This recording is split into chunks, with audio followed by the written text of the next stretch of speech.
My son threw me out of the house I built with my own hands and handed the keys to a woman he had known for only 6 months. "You have 60 minutes to pack your things." "I've already changed the locks," he said, as if I were nothing more than an old piece of furniture. After 40 years of sacrifice, I stood on the sidewalk with a single duffel bag and a worn debit card my late wife had left behind. But when I walked into the bank the next morning to check that card, the teller looked at me and suddenly turned pale. He said one sentence that made my heart stop. "Welcome and thank you for being here." Before we continue, please like the video, subscribe, and comment where you're watching from. This is a fictional story with some dramatized details to enrich the experience. Any similarities are coincidental, but the story carries thoughtful and meaningful insights. Now let's begin. The rhythmic rasp of 80 grit sandpaper against raw oak was the only sound in my Highlands workshop until the heavy thud of a designer heel silenced it forever. Alvin Wainwright, a 70-year-old master carpenter with hands calloused by 50 years of oak and cedar, stood in my Highlands workshop, finishing what I feared would be my final commission. It was a simple chair, but to me it was a conversation with the wood, a way to keep the quiet of the morning from turning into the loneliness of the afternoon. I had been in this house for 40 years, raising a family, and eventually mourning my Rose within these same 4 walls. I paused, running my fingers over the armrest, feeling the ghost of Rose's presence in the scent of sawdust. "Every grain of this wood tells a story, Rose," I whispered to the empty room. "I wish you were here to see this one finished." My son, Nathan Wainwright, 42, and looking every bit the high-powered CEO in a tailored charcoal suit, stepped into the workshop with a cold finality that smelled of expensive cologne and betrayal. Behind him stood Sienna Blake, 35, and polished to a blinding sheen, her perfectly manicured fingers resting on a designer purse that cost more than my first truck. I set down the sandpaper and tried to summon a smile, but the look in Nathan's eyes made my chest tighten like a vice. I thought perhaps he had come to help me move the finished pieces, or perhaps even to ask for a lesson in the craft he had spent his youth avoiding. Instead, he didn't even look at the chair. He looked at me as if I were a stain on the floor he was responsible for cleaning. "Dad, we need to be realistic." Nathan said, his voice flat and corporate. "This house is an asset, and currently you're an obstacle to its best use." My heart skipped a beat, the air in the workshop suddenly feeling thin and recycled. 60 minutes. That's all a lifetime of sweat and sacrifice was worth to my own flesh and blood. I gripped the edge of my workbench, my calloused fingers digging into the wood. "Nathan, I don't understand. This is our home. I built this place before you were even out of diapers." Sienna stepped forward, then her smile as artificial as the platinum highlights in her hair. Sienna's smile wasn't a comfort. It was the glint of a surgical blade before the first incision. "Alvin, Nathan has worked so hard to build Innovate Systems, and we really do need the space for the future we're building. You have 60 minutes, Alvin. The movers for the heavy things come tomorrow, but you leave now." I looked at my son, searching for a trace of the boy I'd taught to use his first saw, but I found only a stranger with a calculated agenda. Nathan flicked a brochure onto my workbench. It was for an assisted living facility on the other side of the city. "I've already made the arrangements, Dad. It's for the best. You're 68, and this house is too much for you to maintain." "I'm 70, Nathan." I corrected my voice, trembling with a mixture of shock and burgeoning fury. "And I maintain this house better than you maintain your own integrity." The silence that followed was deafening, broken only by the impatient drumming of Sienna's nails against her leather bag. Nathan didn't flinch. He simply checked his gold watch, a piece of jewelry that cost more than my workshop's entire inventory. "You have 55 minutes left. I've already changed the locks on the main house. Don't bother trying to go inside tonight." I felt the air leave my lungs, not because of a blow, but because of a word. The cruelty of it was a physical weight. I had spent 40 years building a legacy, and my son was treating it like a line item on a liquidation sheet. I moved with the heavy leaden steps of a condemned man, gathering the few things I could fit into an old canvas duffel bag. I took the photographs of Rose, my favorite chisel, and a few changes of flannel shirts. Sienna watched me the entire time, her eyes scanning the workshop as if she were already deciding which walls to tear down to make room for a home gym or a wine cellar. I walked out of the workshop for what I realized was the last time, the smell of oak following me like a mourner. As I reached the driveway, I saw a white van pulling up. A man stepped out carrying a heavy tool bag. I recognized the logo on his shirt, a local locksmith. He didn't look at me. He was just another contractor hired to perform a service. I stood on the sidewalk clutching my bag as Nathan handed a fresh set of keys to Sienna. I realized then that my son wasn't just taking my house. He was handing my entire life's work over to a woman he'd barely known for 6 months. My own flesh and blood had essentially evicted me from my own heart. I turned back to look at the oak door of the house, a door I had carved by hand with motifs of vines and roses for my wife. The locksmith began his work, the harsh sound of metal grinding against metal tearing through the highlands air. Have you ever felt the air leave your lungs, not because of a blow, but because of a word? I felt it then, the absolute erasure of my existence in the only place I'd ever called home. The locksmith's drill bit into the oak door I'd carved myself, and I realized I wasn't just homeless, I was being erased. The metal-on-metal screech was the final punctuation mark on my life, as I knew it, and as I turned toward the street, I had nowhere to go and nothing but the clothes on my back. The pavement felt like ice through the thin soles of my work boots, a cold reminder that the earth beneath me was no longer my own. Behind me, the metal-on-metal screech of the locksmith's drill finally ceased, replaced by the heavy echoing thud of a deadbolt sliding into place. That sound was the final period at the end of my life as a homeowner, a master of my own domain. I didn't turn back. I couldn't bear to see the house I built with these calloused hands, standing dark and indifferent. Instead, I began to walk my canvas duffel bag feeling like a lead weight against my shoulder. I wandered through the Highlands, a neighborhood I had watched transition from dusty streets to rows of million-dollar glass boxes, much like the one Nathan and Sienna were currently toasting inside. Through a gap in the heavy velvet curtains of my former living room, I caught a glimpse of them. They were holding crystal flutes, the amber bubbles of champagne catching the light, while I stood in the biting March wind. They didn't even wait for me to reach the corner before they closed the curtains, effectively blotting out the ghost of the father they had just discarded. How do you measure a man when you take away his tools, his roof, and his name? I felt smaller with every step I took away from that property line, my identity eroding in the Denver twilight. The sensory contrast was overwhelming. The warmth of the workshop's sawdust was a million miles away, replaced by the sterile, metallic scent of the city's exhaust and the damp chill of a coming spring storm. I eventually found myself near a bus stop, my legs beginning to ache with a fatigue that went deeper than bone. I needed a place to sleep. But as I reached for my wallet to find a hotel, a new layer of the betrayal revealed itself. I tried the first card, my primary Visa. Declined. I tried the corporate account I still had access to for the workshop supplies. Frozen. Nathan, who had managed the family's digital transition years ago under the guise of helping me, had executed a total financial assassination. He hadn't just taken the house. He had cut the lines to every life raft I possessed. I was a 70-year-old man with a master's skill set and exactly $42 in cash to my name. I felt the first drops of rain, cold and needle-sharp, as I began to search for a place that wouldn't ask for a credit card I couldn't provide.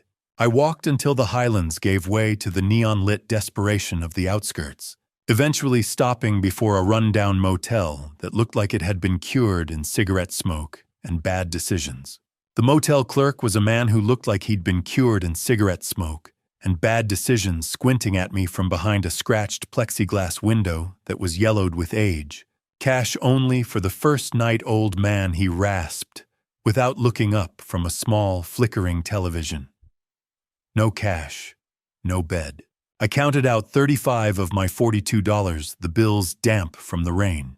I've spent 50 years building cathedrals and mansions, and now I'm haggling over a stained mattress, I thought. But I kept my mouth shut. Dignity was a luxury I could no longer afford. Declined. The word on the terminal screen glowed like a brand in my mind, even though I hadn't even tried to swipe. The fear of that word was more paralyzing than the cold. He handed me a plastic key tag that smelled of industrial cleaner and pointed toward a door at the end of a dark, outdoor walkway. The room was worse than the lobby. The carpet was sticky, and the heater groaned like a dying animal when I kicked it to life. I sat on the edge of the bed, the springs protesting under my weight, and emptied my pockets onto the laminate nightstand. My keys now useless, my pocket knife, and my worn leather wallet. I opened it to count my remaining $7, my fingers brushing against the plastic sleeves. Tucked behind a faded photograph of Rose, my fingers snagged on a hard edge. I pulled it out, expecting a business card or an old receipt. Instead, I found a faded blue debit card I'd long forgotten. It bore Rose's name in simple, elegant script. I remembered her using it for her quilting supplies, and how she'd always offer a cryptic, knowing smile whenever I asked if she needed more for her hobby. "No, Alvin," she would say, her eyes twinkling. This little card has its own way of growing. The blue card felt warm in my hand, as if Rose's heartbeat was still trapped inside the plastic, a silent pulse of hope in a room that smelled of defeat. I wiped a layer of dust from the surface with the hem of my flannel shirt. As the grime cleared, my breath hitched. This wasn't a standard retail bank card from the local branch. Embossed in gold at the bottom was the insignia of a private wealth management firm, a name I'd only seen in magazines for the ultra-rich, or mentioned in hushed tones by the clients who commissioned my most expensive furniture. "Rose, were you always 3 steps ahead of the storm?" I wondered. My late wife had been a woman of quiet patterns and simple quilts, but as I turned the card over, seeing the high-security chip and the private contact number on the back, the mystery deepened. I stared at the name of the wealth management group embossed in gold, a name I'd only seen in magazines for the ultra-rich, and I wondered if I ever truly knew the woman I'd slept beside for 40 years. My hands began to shake, not from the cold this time, but from the sudden terrifying realization that my wife might have left me an anchor I wasn't even aware I needed. Monday morning arrived with the heavy metallic clang of the bank's front doors, a sound that felt like the gate to a prison or a palace, and I didn't yet know which.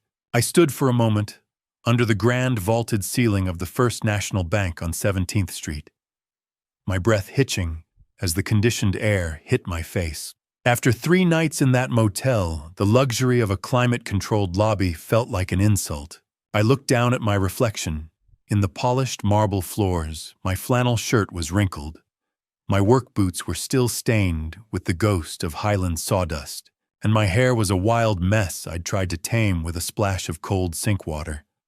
I felt acutely out of place, a rough-cut block of cedar sitting in a showroom of glass and steel. The bank lobby was a cathedral of currency, and I felt like a beggar who had accidentally stumbled into the choir loft. I gripped Rose's blue card in my pocket, my knuckles white and aching. Every instinct I possessed told me to turn around and walk back to the bus station, to accept the assisted living brochure and fade away like a weathered fence post. But then I remembered the gold embossing on the plastic, and the way Rose used to smile when she looked at her quilting account. I joined the queue, my heart hammering against my ribs like a trapped bird. Just a balance check, I whispered to myself, a mantra to keep my legs from buckling. That's all. If it's empty, I walk away and find a bus station.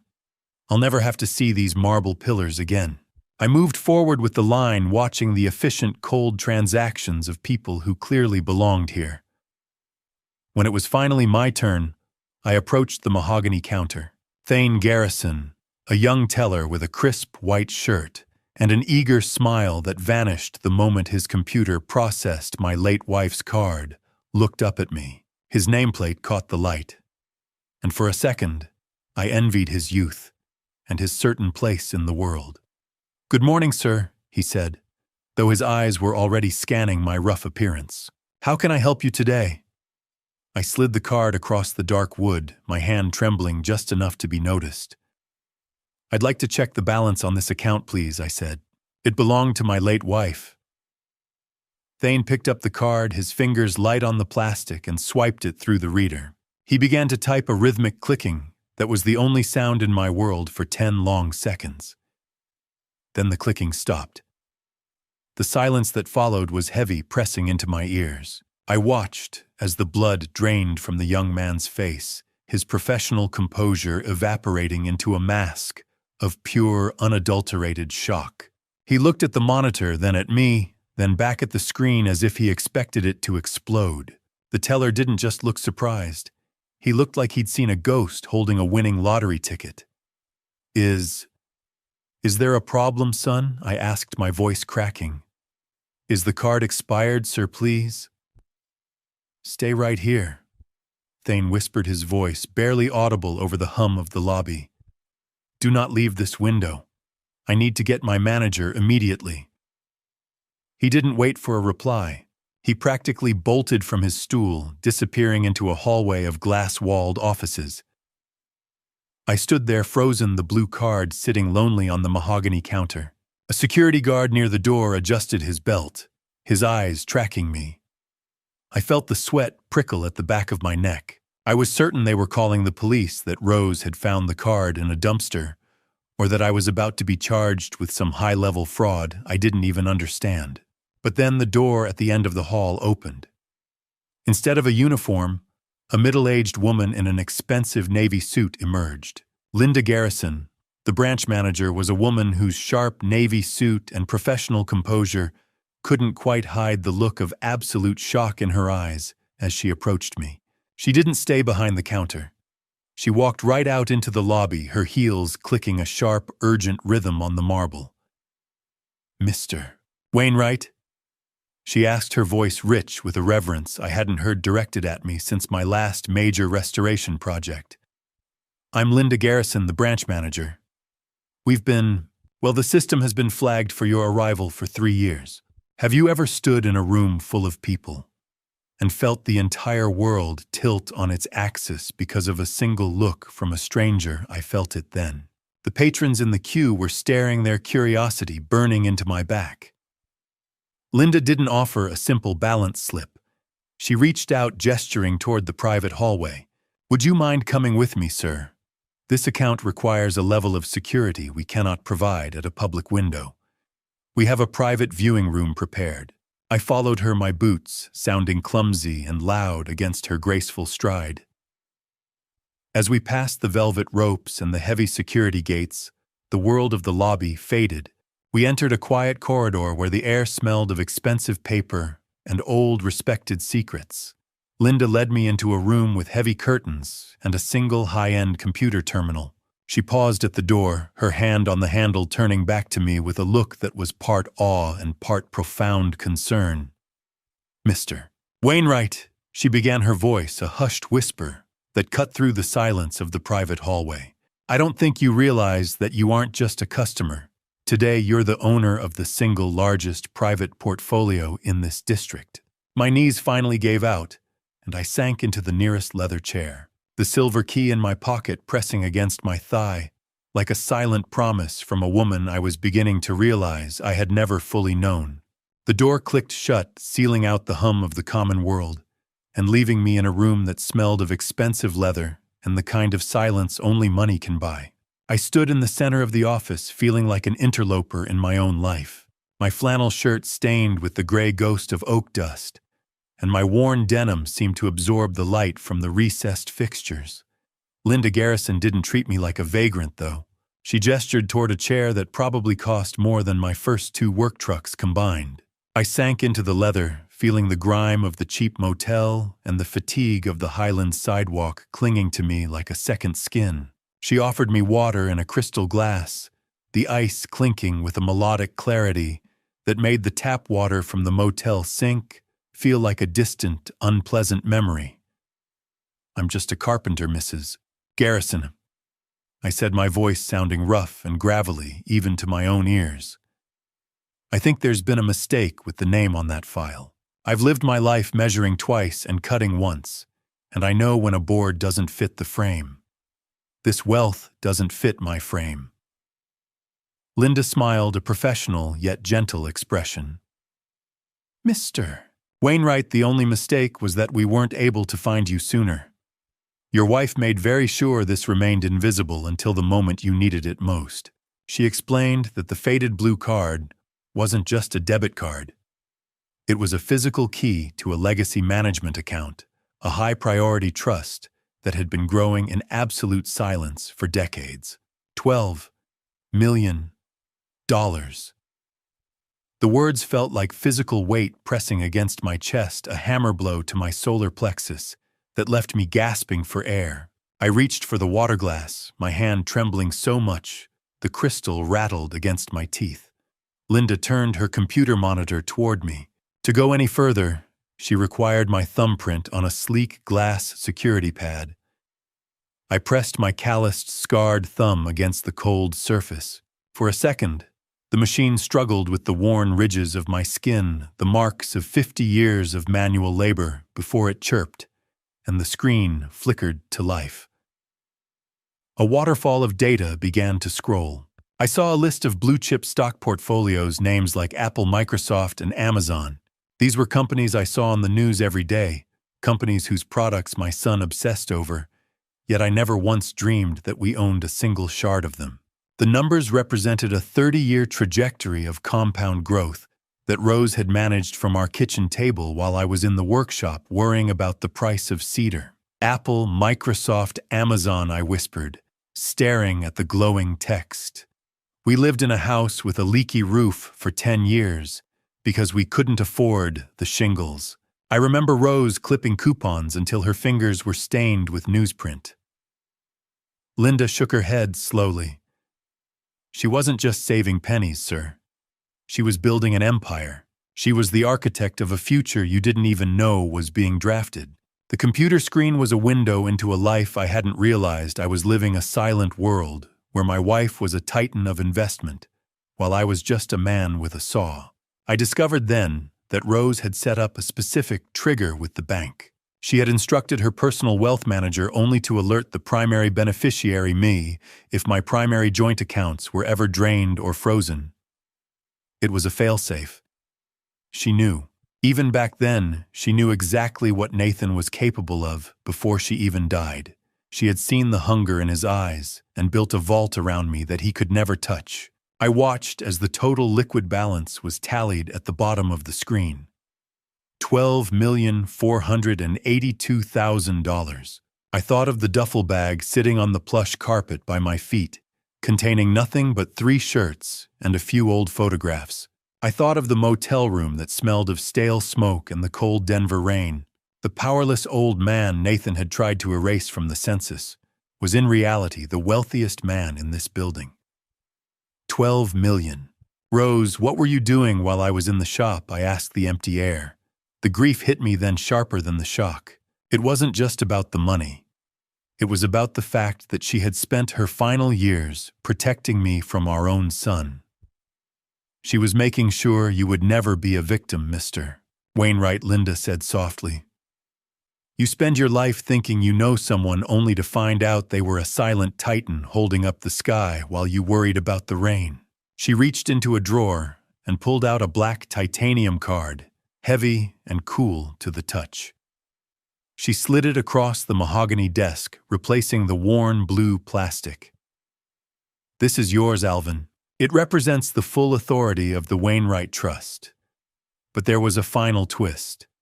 Linda revealed that as the primary beneficiary of this trust, I didn't just have money. I had the legal right to recall any personal assets tied to the Wainwright name. The Highlands house, the land, the workshop, it was all tied to a corporate entity Rose had controlled. Nathan might have the deed in his hand, but I owned the entity that issued it. I had the power to take it all back with a single signature. My heart hammered a new rhythm, one of cold, calculated justice. Linda pulled a heavy, black lacquered box from her desk drawer, the Wainwright crest embossed in silver on the lid. "The money is only the beginning, Alvin," she said, her voice dropping to a conspiratorial whisper. "There is a letter in the vault that you need to read before you do anything else. It's been waiting for this specific day for 3 years." The descent into the bank's basement felt like a journey into the underworld, the air growing colder and thinner as the heavy steel gate groaned open to reveal the safe deposit vault. Linda Garrison walked with a purpose that suggested she was guarding more than just physical assets. She was guarding the narrative of a woman I was only now beginning to understand. I followed her, my work boots feeling heavy on the concrete floor, the sound of our footsteps echoing in the reinforced silence. We passed through a second security checkpoint, where a silent guard nodded us through, and then we were in the heart of the bank. The vault was a cathedral of brass and steel, row upon row of boxes holding the secrets and legacies of Denver's elite. Linda led me to a private curtained cubicle, a small island of supposed privacy in this sea of locked metal. She provided the secondary key, her touch professional, but her eyes reflecting a deep curiosity. "Take all the time you need, Mr. Wainwright," she said softly. "This room is soundproof and your privacy is absolute. I'll be just outside if you need anything." I nodded, though my throat felt too tight to speak. I've spent my life working with wood and steel, but I've never felt a box as heavy as this one, I thought, as I slid the long metal container onto the table. The wax seal snapped like a dry twig in the silence. My heart followed suit. I stared at the envelope inside, recognizing Rose's precise, elegant handwriting immediately. It was a script I had seen on grocery lists, birthday cards, and the margins of quilting patterns for 40 years. Now it was a voice reaching out from the grave. "My dearest Alvin," the letter began. "If you are reading this, the worst has happened. Nathan's hunger has finally consumed his heart."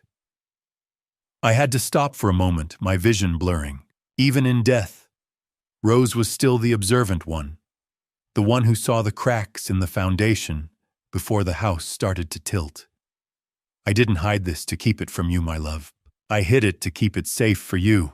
She detailed her secret financial journey beginning in 1992 with small amounts of money she had saved from our tight household budget and the proceeds from selling her hand-stitched quilts. She had bought shares in companies I barely understood, Apple, Microsoft, Google, watching them grow while I was busy in the workshop. Her logic wasn't born of greed, but of a terrifyingly accurate realization that Nathan's character was fundamentally flawed. She had watched him grow into a man who measured worth in status rather than sweat, and she knew I would eventually need an anchor against the storm our son would create. The wax seal snapped like a dry twig in the silence. My heart followed suit, breaking under the weight of her lonely vigil. How could a woman who spent her days stitching fabric spend her nights outmaneuvering the giants of Wall Street? I wondered, feeling a wave of inadequacy wash over me. I had prided myself on being the provider, the one who kept the roof over our heads, never realizing she was building a mountain beneath our feet. The letter took a darker, more strategic turn, as she described watching Nathan's obsession with wealth grow like a cancer. She warned me that he would eventually view me as a static asset, to be liquidated rather than a father to be respected. Rose revealed that she had tried to warn me years ago, but my paternal pride had made me dismiss her concerns as mere motherly worry. She had been forced to act in secret, protecting me from my own blind spots. "Don't let him destroy what we built, Alvin," she wrote. "The money is a tool. The house is a symbol. You are the architect. Use this gift to set things right, not just for yourself, but for the family name." Rose's handwriting was a lifeline thrown across the chasm of death, and I gripped it until my knuckles turned white. There was a final instruction, one that made the hair on my arms stand up. "Check the back of the envelope, my love. I've left you a key to a door he forgot existed." I turned the thick stationery over. Taped to the back of the heavy paper was a small silver skeleton key. It was delicate, ornate, and entirely familiar. I realized then that Rose hadn't just invested money.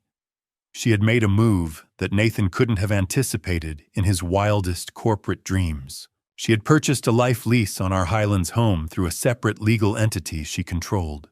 Nathan might have legally inherited the title, but he had inherited it, subject to my right to live there until my final breath.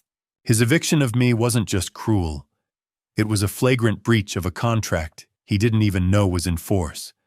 My son had broken the law to throw me out of my own heart. I felt a cold, hard resolve settle into my bones, a feeling as solid as a piece of seasoned hickory. I wasn't just a carpenter anymore. I was the beneficiary of a master plan drafted by a woman who had seen the future and decided to own it. As I peeled the tape from the back of the stationery, the small silver skeleton key fell into my palm. A key that didn't belong to any lock in the bank, but to a hidden compartment in my own workshop that I had built myself and completely forgotten about. It was a secret space behind the oak paneling, a place where I used to hide my best chisels from Nathan when he was a destructive toddler. Rose had clearly put something there, something that would be the final piece of the puzzle. I stood up, the letter pressed against my chest, feeling the pulse of my wife's legacy beating against my own heart. I was ready to go back. I was ready to show my son what happens when you try to erase a master craftsman. The silver key felt like a shard of ice in my pocket, but the fire of a new, darker suspicion was already burning through the awe of Rose's fortune. I ascended from the vault, leaving the reinforced silence behind, but the weight of my wife's legacy didn't lighten. If anything, it became more complex. I returned to Linda Garrison's office, my mind spinning with the legal implications of the life lease and the secret compartment waiting for me in my workshop. But before I could plan my return to the Highlands, the bank's machinery had uncovered one more secret, one that didn't smell of lavender and foresight, but of rot and violation. Linda was waiting with another professional, a woman named Elena, whose eyes were as sharp as the spectacles perched on her nose as she dissected my late wife's financial records. Elena, our estate specialist, has found a series of anomalies during the mandatory trust verification. Linda said, her tone shifting from reverent to deeply concerned. We just need to clear these final credit markers, Mr. Wainwright. Wait, that can't be right. Elena's voice trailed off as she tapped a key on her keyboard, her brow furrowing behind her sharp glasses. What is it? Is there a problem with the taxes? I asked, leaning forward, the old anxiety of the poor man I had been for 70 years clawing at my throat. It's not the taxes, Elena replied, turning a thick printed credit report toward me. It's the activity. $75,000 in fraudulent accounts, stolen from a woman who couldn't even defend her own name anymore. The numbers on the page blurred for a moment before snapping into focus. I watched as Elena highlighted 3 high-limit credit accounts, all of them opened exactly 4 months after Rose's funeral. Elena's pen moved with clinical precision as she broke down the numbers for me. Her voice dropping to a whisper, as if speaking too loudly would make the violation more real. Bank of America, $28,000. Wells Fargo, $22,000. Chase, $25,000. Each one opened with your wife's social security number, her birth date, and a forged signature that almost passed for authentic. My hands, still dusty from the workshop I had been exiled from, began to shake. Someone had taken Rose's social security number, her birth date, and the sanctity of her memory to open line after line of credit. While I was sitting in our living room, staring at her empty quilting chair and wondering how I'd survive a world without her, someone else was using her ghost to fund a life of luxury. These charges, they're for designer boutiques, high-end travel agencies, and networking events right here in Denver. Elena explained, her pen circling the line items with clinical precision. The Bank of America card was maxed out at a Nordstrom in Cherry Creek, just 3 weeks after the funeral. The Wells Fargo account paid for a luxury hotel suite during what appears to be a professional networking conference.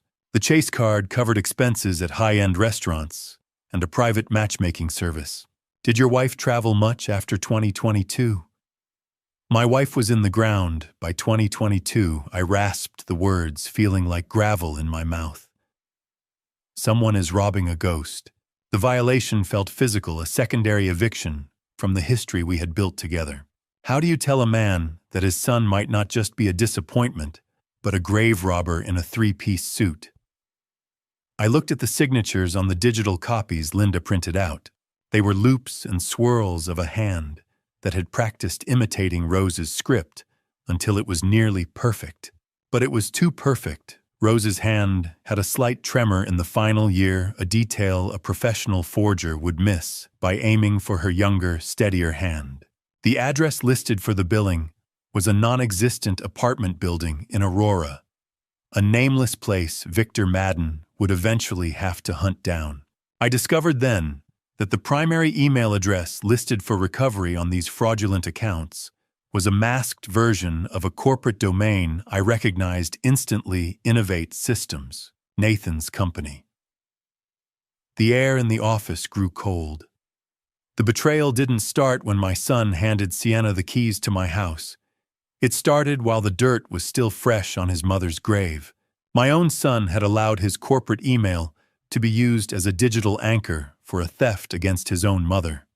The credit report was a map of a betrayal so vast, it made the eviction look like a mercy. Every designer dress Sienna wore, every expensive dinner they used to flaunt their success in front of me, was likely paid for with the stolen identity of the woman who had died, making sure they had a future.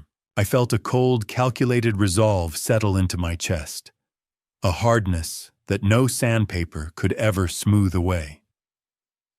This isn't just theft, Alvin Linda said, her voice dropping an octave. This is a federal offense. Posthumous identity theft carries a 15-year sentence. I don't care about the years, I replied, my eyes fixed on the forged signatures. I want to know who had the heart to look at her death certificate and see a business opportunity. I want to know how deep the rot goes before I start the demolition. The audit showed one final devastating detail. The very first withdrawal from the stolen accounts, a $3,000 cash advance from the Bank of America card, was used to pay a retainer for a high-end matchmaking service. It was the same service Nathan had bragged about using to find a woman of his stature, the service that had introduced him to Sienna. My son hadn't just been robbed. He had likely paid for his own predator using his mother's stolen soul. I looked at the date on the first forged signature. It was the day of Rose's 6-month memorial service, a day Nathan claimed he was too busy with work to attend. He hadn't been in the office. He had been signing his mother's name to a lie. I stood up, the crisp snap of the staple echoing as Elena organized the evidence into a folder. I didn't feel like a carpenter anymore. I felt like a man who was about to take a sledgehammer to a house of cards. I took the folder from Linda's hand, the blue-white glare of the computer monitor reflecting on Elena's glasses one last time. I'm going to need a detective, I said, and then I'm going to need a priest for what I'm about to do to my son's life. I slammed the audit report onto the scratched mahogany of the investigator's desk, the sound echoing like a gunshot in the cramped Lodo office. The air in the room was thick with the scent of cheap burnt coffee and the dust of 1,000 digital secrets. Behind the desk sat Victor Madden, a 50-year-old former Denver police detective with a face like a crumpled map, who looked like he'd been cured in the digital ghosts of people's secrets. He didn't flinch at the sound of the folder hitting the wood. He simply reached for a ceramic mug with a chipped rim and took a slow, deliberate sip. I stood there, my hands still shaking from the revelation of Rose's Memorial Day, my heart a drum of vengeful energy. I don't just want my house back. Victor, I said, my voice as hard as a kiln-dried plank. I want to know how deep the rot goes. I want to know who was holding the pen while my wife was in the ground. Victor leaned back his chair, groaning under the weight of his experience. Mr. Wainwright, when you pull a thread like this, the whole sweater usually unravels. Are you ready for what's underneath? Cleaning up family messes is the dirtiest part of my job, and usually the client ends up hating me for finding exactly what they asked for. I didn't hesitate. Rose saw something I was blind to, and now I'm the one who has to finish the job. Victor set his mug down and pulled the audit documents toward him, his eyes scanning the pages with clinical speed. Have you ever looked at a man you raised and realized you were staring at a complete stranger? That was the question burning in my gut as Victor began to point out patterns I had been too emotional to see.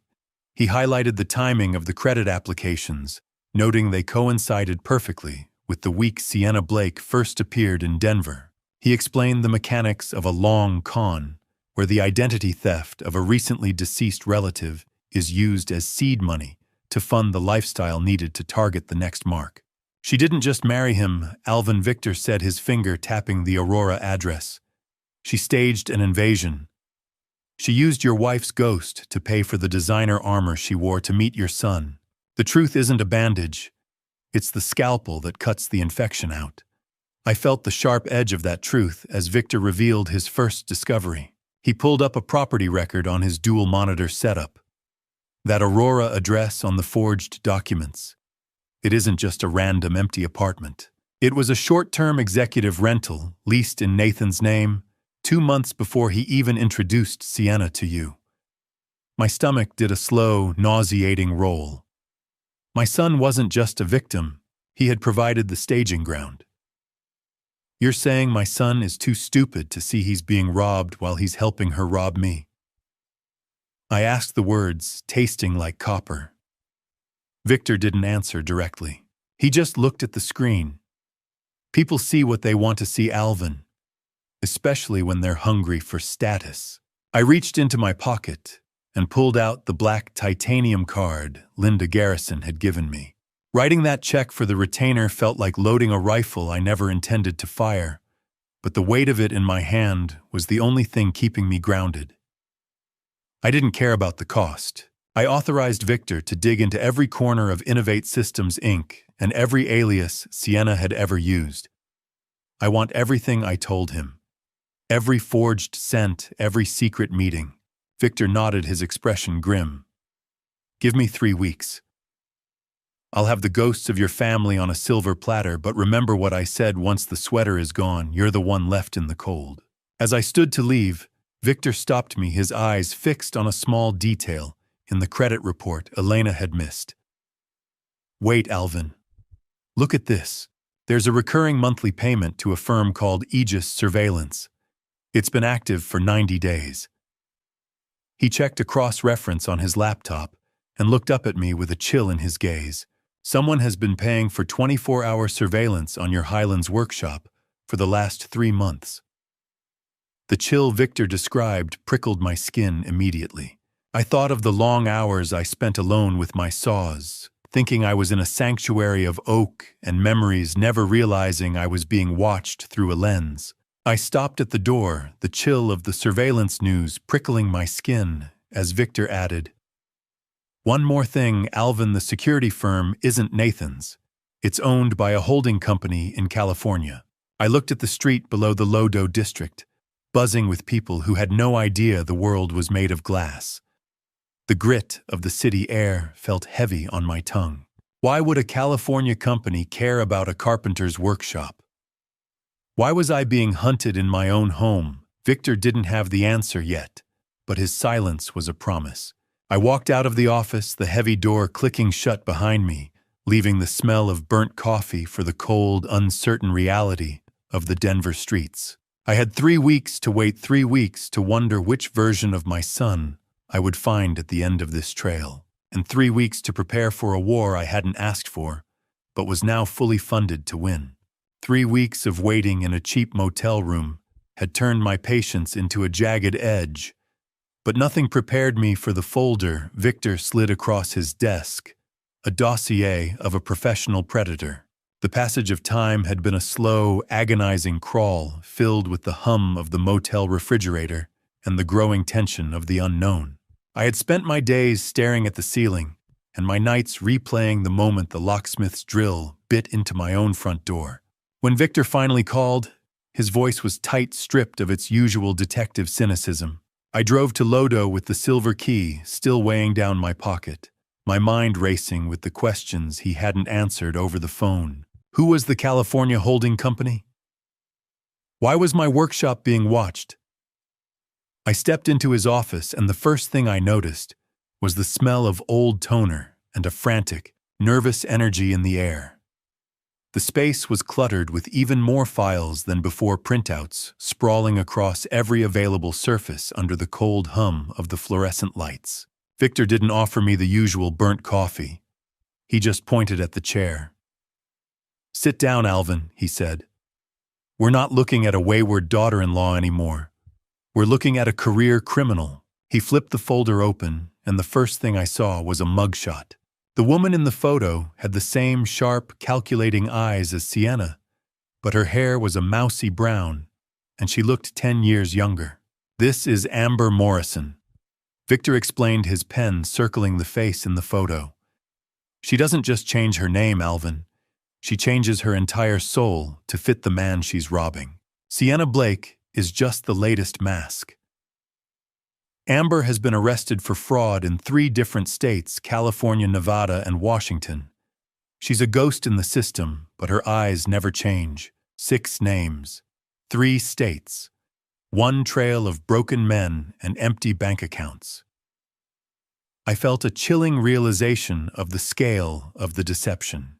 The glossy texture of the surveillance photos felt slick and oily under my fingertips. Victor began to lay out a series of other mugshots, a gallery of Sienna's previous lives ranging from San Francisco to Las Vegas. In each one, she looked like a different woman: a blonde socialite, a red-headed tech consultant, a brunette widow. But the eyes were always the same, cold, hungry, and entirely devoid of empathy.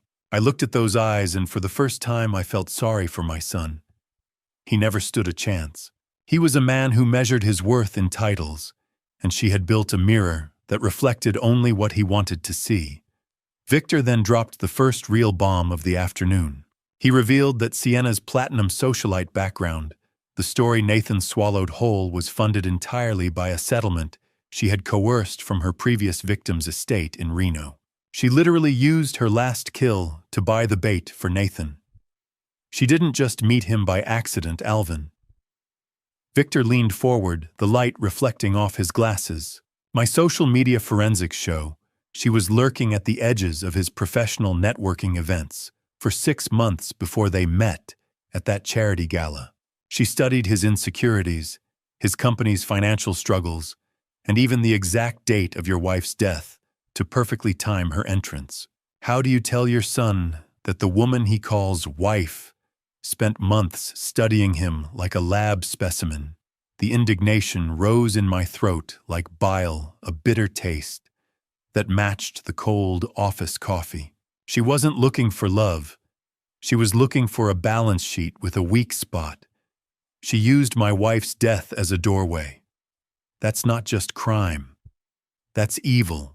Victor nodded grimly and began to pull out 2 other profiles. He laid them out next to Nathan's photo.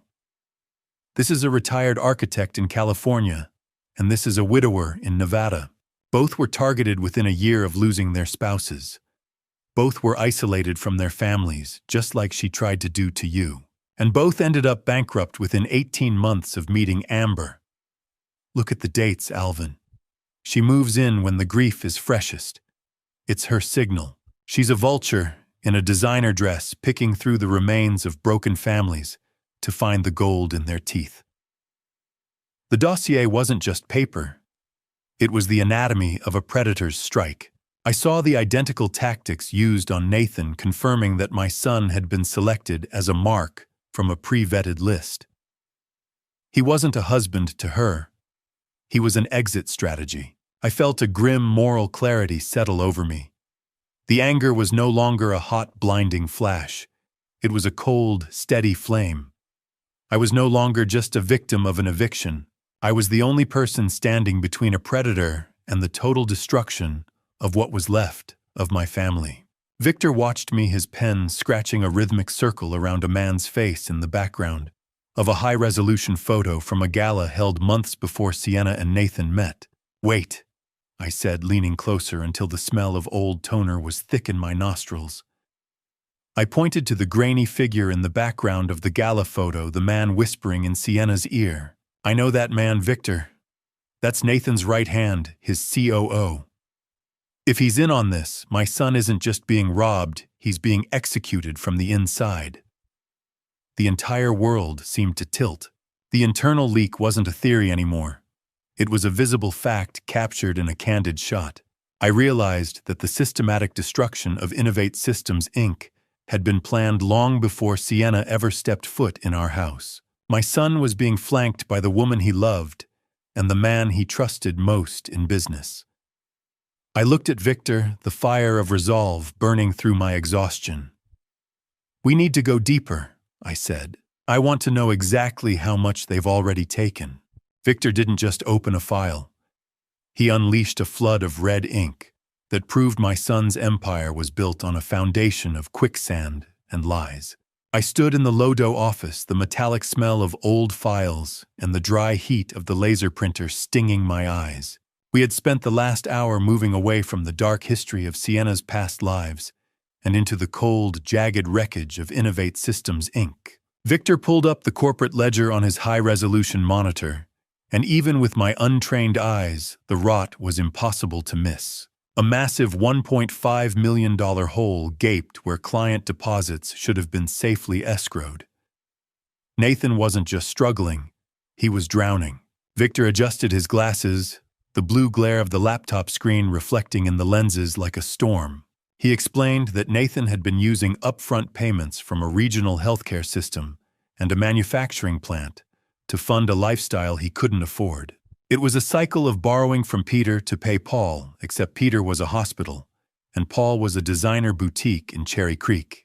The company I helped my father build the reputation for honesty we had forged over 40 years was now a hollow shell. He's running a Ponzi scheme with corporate software. Victor, I whispered, the weight of the realization pressing down on my shoulders like a leaden yoke. It's worse than that, Alvin. Victor countered, his voice low and clinical. He's selling promises to people who save lives, and he's using the money to buy Sienna's silence with diamonds and high-rise dreams. $1.5 million. Poof. Gone into the ether of Sienna's greed. I felt a wave of professional shame so deep it made my hands shake. My father had taught me that a man's word was his bond, yet my only son had turned our name into a warning label for fraud. Victor began scrolling through a separate folder, one labeled with a string of dates from late 2022. He revealed a series of internal emails between Nathan and Sienna dated months before the eviction. I watched the mouse clicking through years of betrayal, the sound rhythmic and sharp in the quiet office. The messages were a masterclass in psychological demolition. Sienna had systematically eroded Nathan's confidence in me, whispering through the screen that I was dead weight and a static asset that needed to be liquidated for the company to survive. I read with a hollow heart as my own son adopted her cruel corporate vocabulary. He wasn't just listening to her. He was agreeing with her. Look at the timestamp, Alvin, Victor said, pointing to an email from November. This was the night of your birthday dinner, the night he toasted to your health. I remembered that night. I remembered the warmth of the wine and the pride in my chest when Nathan stood up to speak. He wasn't toasting my health. I rasped, the taste of copper filling my mouth. He was measuring me for a coffin. How do you unread the words of your only child plotting your homelessness? It was a question with no answer. Every line of text was a new splinter in my soul. I saw Sienna suggesting that my workshop space could be converted into a creative hub for high-value clients, and Nathan replying that I would be happier in a managed environment anyway. The manipulation was so thorough, so surgical, that I could see the exact moment my son's love for me was replaced by a fear of losing the life Sienna had promised him. Before I reveal the detail in the ledger that changes everything I want to see, if you are still with me. Comment justified or cruel, and add a short reason why you think Nathan made these choices. Please note, the next part includes dramatized details added to deepen the emotional impact and convey the core message. The purpose is reflection and learning. If that is not for you, you're free to stop watching here. Victor clicked into a final hidden thread of messages, and I felt the air in the room turn to ice. This was the final extraction. I saw an email from Sienna to Nathan's personal account, sent just 2 days before the locksmith arrived at my door. She outlined the exact plan to change the locks while I was at my workshop, ensuring I couldn't get back inside to reclaim any disputed property. She explicitly mentioned that once the old man was out, they could use the house as collateral for a private loan to cover the $1.8 million bank debt they were hiding. I waited for Nathan's protest for any flicker of the boy I had raised with a sense of honor. Instead, his reply was a single devastating word: agreed. Agreed. One word to erase 40 years. That's all it took for him. He didn't just sign an email, Alvin, Victor said, leaning back with a look of grim pity. He signed away his soul. The email thread was a noose, and my son was the one kicking the chair out from under me. I stared at the word on the screen until it burned into my retinas. He had consented to my ruin to save a failing empire and a lying wife. But the betrayal had one more layer. Victor found a hidden attachment in that very thread, a digital copy of Rose's death certificate, with Sienna's notes on the margin about the missing legacy trust. It was the proof I had been looking for. She knew about the wealth even before Nathan did. She hadn't just targeted him. She had been hunting Rose's ghost through him. I stared at the agreed at the bottom of the screen, and for the first time since this nightmare began, I didn't feel like a victim. I felt like the man who owned the bank that was about to call in his debt. I closed the folder, the cold, heavy weight of the evidence sitting in my hands like a weapon. I wasn't just a father anymore. I was a master craftsman, and I knew exactly how to dismantle a rotten structure from the inside out. The Aurora apartment complex was a concrete ghost, a place where people went to disappear, but I was there to drag my wife's stolen life back into the light. I stared at the peeling gray paint of the building as Victor pulled his car into a cracked asphalt stall. For the first time since this nightmare began, I didn't feel like a victim. I felt like the man who owned the bank that was about to call in his debt. The drive from Lodo had been silent. The air in the car, heavy with the evidence we'd already uncovered regarding Nathan's corporate sins. But Aurora held the physical proof of the theft against Rose. We stepped into the lobby, and the stale, recycled air of the hallways hit me like a physical weight, smelling of industrial cleaner and forgotten lives. My wife never set foot in a place like this, Victor. I said, my voice echoing off the stained linoleum. It's too cold, too nameless. She spent her life surrounding herself with warmth and color. Victor adjusted his jacket, his eyes scanning the security cameras with a practiced ease. That's exactly why she picked it, Alvin, he replied. Criminals love a place with no memory. This is where the paper trail for Rose Wainwright began its second darker life. We found the manager's office tucked behind a scratched plexiglass window. The building manager was a man named Miller, whose sweat-stained shirt and nervous eyes suggested he was used to taking money to look the other way. He looked at my black titanium card when I set it on his desk, his pupils dilating as he realized I wasn't the kind of man he could easily dismiss. Victor didn't waste time. He slid a photo of Sienna across the desk and let a folded $100 bill peek out from under his palm. We're looking for the woman who leased Unit 402 under the name Rose Wainwright 2 years ago, Victor said. Miller's eyes darted from the money to the photo. He hesitated, his fingers drumming against a desk that smelled of cheap cigars. How many layers of skin does a snake have to shed before you realize it's been the same predator all along, I wondered, as I watched him. Miller finally reached for a dusty filing cabinet and pulled out an old lease agreement signed in person. I felt a surge of adrenaline as Victor compared the physical signature on that lease to the digital ones from the bank fraud reports. It was a match, but the real hammer blow came when he laid it next to a memo Sienna had signed at Innovate Systems. The loops of the R and the specific tilt of the W were identical. Miller leaned back, his chair creaking.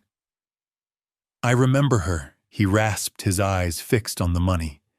"She didn't look like that socialite in your photo, though. She wore a blonde wig and big sunglasses every time she came in. But she had that walk, like she owned the sidewalk. She always paid the rent in cash." I felt a wave of nausea. She was practicing being my son's wife, while she was still picking my wife's pockets. My resolve hardened into something lethal.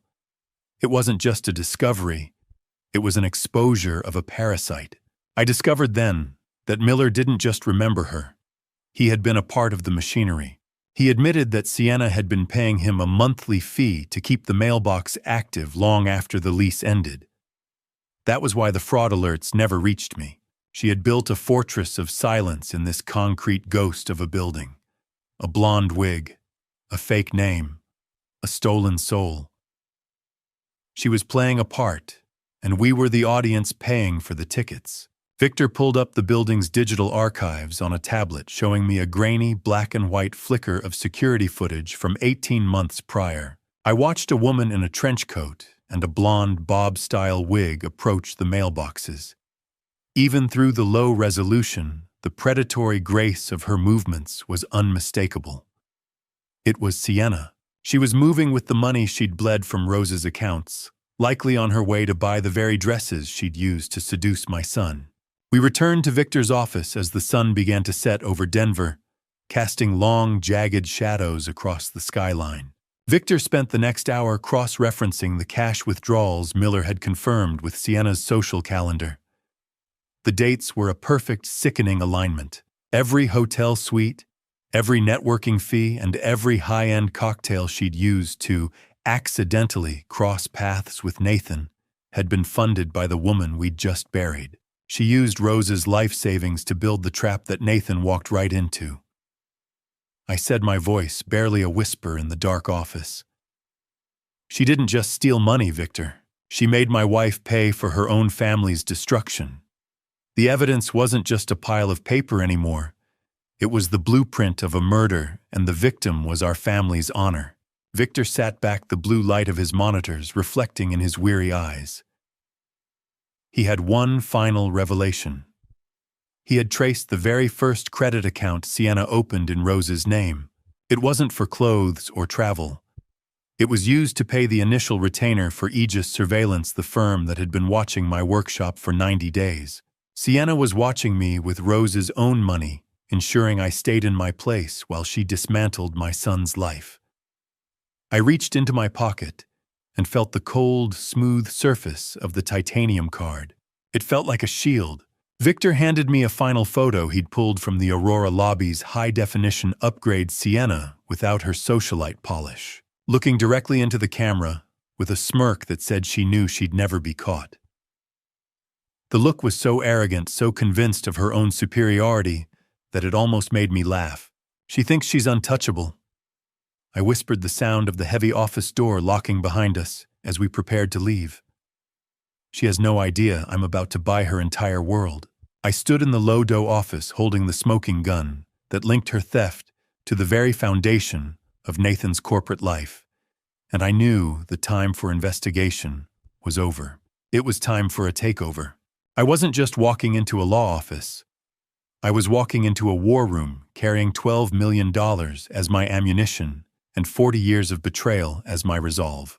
The morning air in downtown Denver was crisp, but the heat of purpose burned in my chest, more effective than any heavy coat. I stepped into the lobby of the skyscraper, my thumb brushing against the smooth edge of the black titanium card in my pocket. Behind me, the world of dusty workshops and cheap motels was receding. Ahead, the elevator climbed toward the 64th floor, and with every floor I passed, the weight of being a victim dropped away. When the doors hissed open, I was greeted by the muffled silence of absolute wealth. Attorney Kenneth, a man with silver hair and eyes that looked like they'd seen every sin in the corporate playbook, sat behind a desk of polished obsidian. He didn't look up immediately. He was finishing a note with a gold fountain pen, the sharp, rhythmic tapping of his keys earlier having been replaced by the scratching of nib on heavy bond paper. I set the evidence folder Victor Madden had compiled on the obsidian surface. "I don't want to just sue him, Kenneth," I said, my voice steady and cold as the glass windows overlooking the city. "I want to own the air he breathes in that office." Kenneth finally looked up, a thin, predatory smile touching his lips. "In that case, Alvin, we aren't going to court. We're going to the bank." He explained the strategy of a debt-to-equity takeover. Nathan had defaulted on his primary commercial loans, and the bank was holding paper that was essentially a noose around Innovate Systems' neck. $1.6 million. A few clicks of a mouse to undo a lifetime of betrayal. I felt a grim satisfaction as I realized that the bank was actually 24 hours away from filing a public foreclosure notice on my house. If I hadn't moved today, the home I built with my own hands would have been lost to the state before I could even try to save it. The irony wasn't lost on me. I was using Rose's secret legacy, the very money Nathan had tried to steal through identity theft, to buy the ground right out from under his feet. Kenneth pulled up the incorporation documents. "We need a name for the shell company, Alvin. Something that sounds solid." I didn't have to think. "Summit Capital," I said. "Because I'm at the top now, and the view is very different." I watched the hum of the office's server cooling fans vibrate the air as I signed the papers. Birth of Summit Capital LLC. LC was a quiet affair, just a series of signatures on heavy bond paper that smelled of expensive ink. Is it revenge, if you're just the one holding the bill for a crime someone else committed? I asked myself that question as I watched Kenneth initiate contact with the commercial lending department at First National Bank. He offered them $1.6 million in guaranteed cash to buy Nathan's $1.8 million debt. The bankers, terrified by the looming fraud investigation Victor had tipped us off about, didn't even haggle. They were hungry to sell a dying asset to a man who didn't exist an hour ago. "My son thinks he's a shark," I whispered, staring at the cold glass of the office windows overlooking Denver. "He has no idea there's something much larger in the water now." The wait for the wire transfer felt like an eternity, yet it was over in minutes. I watched the dual monitor setup on Kenneth's desk flicker as the bank sent the digital confirmation. The law office felt like a sanctuary, but the documents in my hand felt like a sword. I was no longer just Alvin Wainwright, the master carpenter. I was the primary creditor of Innovate Systems, Inc. I was the man who held the mortgage on my own home. I was the one who could pull the plug on Nathan's entire existence with a single phone call. "The bank just sent the confirmation," Kenneth said, his voice reflecting the sharp, calculated energy of the room. "You are officially Nathan's landlord, boss, and banker." He threw me out for an assisted living brochure. I replied, the weight of the silver skeleton key in my pocket, a reminder of Rose's foresight. I think it's time I returned the favor. But Kenneth had one last revelation for me, a detail buried in the fine print of the loan agreement Nathan had signed in his desperation. The contract contained a specific morality clause. Because Nathan had committed active fraud against his clients, I didn't have to wait for a default period. I could seize his equity stake immediately. I could walk into his boardroom tomorrow and strip him of his title before he even finished his morning coffee. The printer hummed, spitting out the ownership certificate for Innovate Systems, Inc., with my name at the top. The white paper was warm in my hands, a stark contrast to the cold glass of the skyscraper. I looked at the name of the company I had helped build, now rightfully mine again. "Call the intermediary," I told Kenneth, my voice carrying the wisdom of a man who had seen the bottom and was now standing on the peak. "Tell Nathan an investor is ready to see him on Tuesday morning."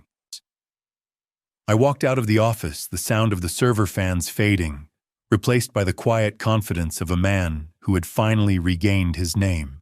Tuesday was coming, and Nathan was about to find out that some debts are paid in more than just interest. The glass tower of Innovate Systems pierced the Denver skyline like a shard of ice, and as I stepped into the lobby, I felt like a ghost returning to haunt the man who thought he'd buried me. The agonizing wait through the weekend had been a test of my patience, a long span of days where I had to keep the silver key in my pocket from burning a hole through my resolve. I had spent those 48 hours in deep psychological preparation, shedding the skin of the victim and donning the mantle of the owner. I was no longer the man who lived in the shadow of a workshop. I was the man who held the sun in his hands. The lobby was a cathedral of high-tech efficiency, smelling of ozone and expensive filtration systems. It was a sterile world that stood in sharp, jarring contrast to the honest sawdust-covered floors of the workshop I had been dragged out of just weeks ago. I walked past the receptionist, a young woman who didn't even look up from her screen to recognize the man who had been a homeless figure on a sidewalk not so long ago. Today, I wore the first expensive suit I had ever owned, purchased with Rose's legacy money, and it felt like a suit of armor. "I'm here for the 9 a.m. meeting with Mr. Wainwright," I said, my voice resonating with a steely confidence that surprised even me. "Tell him Summit Capital has arrived." She nodded, her professional veneer unbroken, and gestured toward the elevators. I stepped inside the smooth ascent, pulling at my stomach as I watched the floor numbers climb toward 20. The elevator chime sounded like a bell at a funeral. I stepped out onto the executive floor, the clinical ozone smell of the air conditioning filling my lungs. Through the glass walls of Conference Room B, I saw him. My son Nathan was pacing the length of the room like a caged animal. He was checking his reflection in the glass, adjusting the knot of his tie with trembling fingers, and whispering to himself. He looked like a man who believed he was seconds away from a miracle, a man who had bet his entire life on the arrival of a mysterious investor who would save him from the fraud he had built. He's looking for a savior, I thought, watching him through the transparent barrier. He doesn't realize he's about to meet the judge. I paused in the hallway, catching a fragment of a hushed conversation between Nathan and a panicked assistant who had just exited the room. I overheard a detail that made my blood run cold. Nathan was instructing her to prepare the paperwork for a quick resale of the Highlands house. He planned to use the investor money to buy the deed back from the bank and then flip it immediately for a massive profit, showing that his greed truly had no bottom. He didn't even want the home. He wanted the liquidation. Does a man recognize the monster he created when it finally puts on a suit and sits at his table? I pushed the glass door open. Nathan was hunched over his laptop at the far end of the table, his back to the door, as he tried to stabilize a flickering presentation. I didn't announce myself. I simply walked to the head of the table, pulling out the high-backed executive chair. It squeaked as I sat down, the leather protest, a sharp sound in the silent room. I turned the chair toward the window, looking out at the reflection of the Rocky Mountains in the glass table, keeping my back to my son. "Good morning," Nathan said, his voice jumping an octave as he heard the movement. He didn't look up, his fingers flying across the keys. "I'm Nathan Wainwright, CEO. I cannot tell you how much we appreciate Summit Capital's interest. I've prepared a comprehensive presentation on how your capital will transform our trajectory and secure our dominance in the sector." I remained silent. The cold weight of the evidence folder on my lap felt like a stone. I could hear his shallow, panicked breathing from across the room. "I've seen enough of your trajectory, Nathan," I said, my voice low and rhythmic. "It's time we talked about the landing." I heard him freeze. The sound of his typing stopped, as if he'd been hit by a physical blow. The silence that followed was so thick I could almost taste it. I could imagine the gears turning in his head, the confusion at the familiar voice, the slow, dawning horror of a memory he had tried to suppress. The boardroom table was a desert, and I was the only well Nathan had left. He didn't move for what felt like an eternity. I waited, savoring the moment of total, absolute control. I was the architect now, and he was just the apprentice who had forgotten how to measure. "You sounded so different on the phone," Nathan whispered, his voice cracking with a fear that went deeper than corporate failure. "Dad." I didn't answer with words. Instead, I began to use the exact same terminology he had used on me during that rainy afternoon on the Highland sidewalk. I mentioned that Innovate Systems was a static asset that had become an obstacle to its own best use. I talked about the need for a managed environment for his professional future, throwing every piece of his previous cruelty back in his face like a handful of gravel. I kicked the base of the chair, and as I swiveled slowly to face him, the blood drained from Nathan's face so fast, I thought he might hit the floor before I could say a word. He stared at me, his mouth agape, looking at the father he had discarded now sitting in the seat of power, dressed in the wealth of a mother he had tried to erase. The ghost had come home and it brought the bill. I didn't say a word for a full minute, letting the silence of the 20th floor press against Nathan, until he looked like he was suffocating in the very air he'd stolen from me. The only sound in the boardroom was the low, clinical hum of the air conditioning and the frantic, shallow rattle of my son's breathing. I stood up slowly, the movement fluid and precise, and began to walk around the perimeter of the massive mahogany table. I trailed my fingers over the polished surface, checking the grain and the joinery, as if I were inspecting a piece of my own furniture. I found a rough edge near the corner, a flaw in the veneer that most would miss, but to my eyes, it was an omen. "You always were a fan of shortcuts, Nathan," I said, my voice cutting through the quiet like a handsaw through soft pine. "You didn't even notice the foundation of this company was rotting while you were busy changing my locks." I stopped at the far end of the table and slid the Summit Capital ownership papers toward him. Nathan's hands were trembling so violently, the pages crinkled as he tried to pick them up. He stared at the legal language, his eyes darting back and forth as he processed the fact that the mysterious investor he'd prayed for was actually the father he'd left on a rainy sidewalk.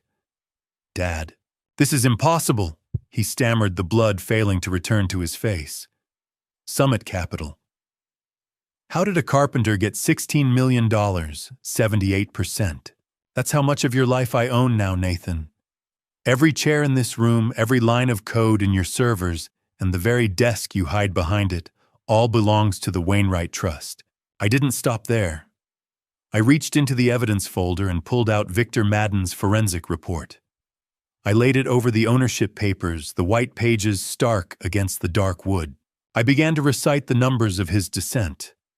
The $1.5 million hole in client deposits, the fake invoices for the healthcare system, and the forged timesheets for a manufacturing plant that didn't exist. "You didn't just fail as a businessman's son.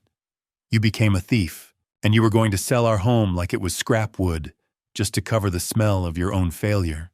Nathan collapsed into his executive chair, his expensive suit suddenly looking 3 sizes too big, like a child wearing his father's clothes to a funeral. "I was trying to save the company," he cried out, a pathetic, high-pitched sound that held no dignity. "I was under pressure. Sienna said we needed to maintain the image. Image doesn't pay the interest on a soul, Nathan," I countered, my voice dropping into a register of moral superiority that seemed to pin him to his seat. I reached into the folder one last time and pulled out the Aurora mugshots and Sienna's criminal records. I spread them across the table like a winning hand of cards. "Amber Morrison," I said, pointing to the mousy-haired woman in the San Francisco mugshot. "That's the woman you married. She didn't pick you because you're a genius, Nathan. She picked you because you were the easiest lock to pick." I saw the realization hit him a physical blow that made him wince. He tried to defend her, to mention their partnership, but I cut him off by sliding the printed emails across the table. I highlighted her words, "dead weight" and "liquidated," and his own one-word betrayal, "agreed." "No. She said we were a team," he whispered, staring at his own signature on the screen. "She said you were the one holding me back." How much does a man's pride weigh when it's being crushed by the truth? I watched him fold inward, his spirit, breaking under the weight of 100 different lies. But I wasn't finished. I had one more piece of ammunition, the cruelest truth of all. I revealed to him that I hadn't just bought the debt. I had contacted the bank 20 minutes before this meeting started and had every corporate credit card tied to his name frozen. He couldn't even pay the building's security to remove me if he wanted to. He was a king without a treasury, a CEO without a company. I leaned over the table, my face inches from his, the smell of high-end toner and his own panic sweat thick in the air. The slick, cold feel of the legal documents was the only thing between us. I had saved the worst revelation for the end, the one that would ensure he never looked at Sienna with anything but horror again. I dropped the ultimate bombshell. Sienna hadn't just used the money she stole from Rose's posthumous accounts for travel and dresses. She had used a $5,000 cash withdrawal from his mother's stolen identity to pay for the very engagement ring he had slid onto her finger. His entire marriage, the very foundation of his new life, was literally funded by his mother's stolen soul. And the worst part, Nathan, I whispered, the sound echoing in the silent boardroom. She's been robbing your mother's ghost since the day we put her in the ground, and you let her into the house to do it. Nathan let out a broken, choked sob and buried his face in his hands. He finally realized that he wasn't a shark. He was just the bait. I stood up and straightened my suit, feeling a strange lack of triumph replaced instead by a heavy, somber justice. I walked toward the door, my boots sounding loud and certain on the carpet. You have 24 hours to decide who you are, Nathan, I said without looking back. By tomorrow morning, either you're a man who helps me put that woman in prison, or you're just another criminal waiting for the FBI to knock. I left him there, a shattered man in a glass tower, as I stepped out into the hallway and toward the elevator. The war for the Wainwright name was over. The cleanup was about to begin. I left my son sitting amidst the wreckage of his own ambition, the glass walls of his office reflecting a man who had finally realized he was a stranger in his own life. The silence that followed my departure from the 20th floor was absolute, a stark contrast to the verbal demolition I had just performed. I stepped into the elevator, the doors hissing shut, with a sound like a guillotine blade. As I descended, I watched my own reflection in the polished chrome panels. The man looking back at me was no longer the broken, dust-covered carpenter who had been discarded on a rainy sidewalk weeks ago. My posture was straight. My expensive suit was unwrinkled, and my eyes held the cold, steady light of a man who had reclaimed his name. I felt the weight of the silver key in my pocket, a physical reminder of the secret legacy Rose had left for this exact moment. The elevator reached the lobby and chirped softly. I walked through the high-tech atrium, ignoring the whispered conversations of the staff, who had previously looked through me. They didn't know I was the man who now held the keys to their paychecks, and for the moment I preferred it that way. I stepped out into the biting Denver wind, the cold air filling my lungs and sharpening my resolve. I had given Nathan the truth. Now I had to see if there was enough of my son left to care. I drove back to my temporary motel room, the engine of the car I'd leased with Rose's money purring with a quiet power. Once inside the cramped, dimly lit room, I sat on the edge of the bed and set my watch. The 24-hour countdown had begun. Can a man truly be redeemed when the foundation of his new life is built on his mother's stolen identity? That was the question that haunted the small space, competing with the clinical hum of the motel refrigerator. I reached for my phone and contacted Kenneth and Victor. My instructions were clear: stand by to alert Agent Crawford at the FBI, but give Nathan until tomorrow morning to decide his own path. I wasn't just testing his honesty, I was testing his soul. I spent the long, gray afternoon looking at the only photograph I had kept of Nathan as a child, a grainy shot of him at 5 years old holding a toy hammer. I wondered at what point the wood had warped, where the line between ambition and evil had been crossed. Tick, tick, tick. The motel clock was the loudest thing in the world, marking the seconds of a life hanging in the balance. As evening fell and the city lights began to bleed through the thin curtains, a text from Victor arrived. He had been monitoring the digital periphery of Innovate Systems. "Alvin, we have a movement." The message read, "Sienna has begun transferring large sums from Nathan's remaining emergency accounts into a fresh offshore routing.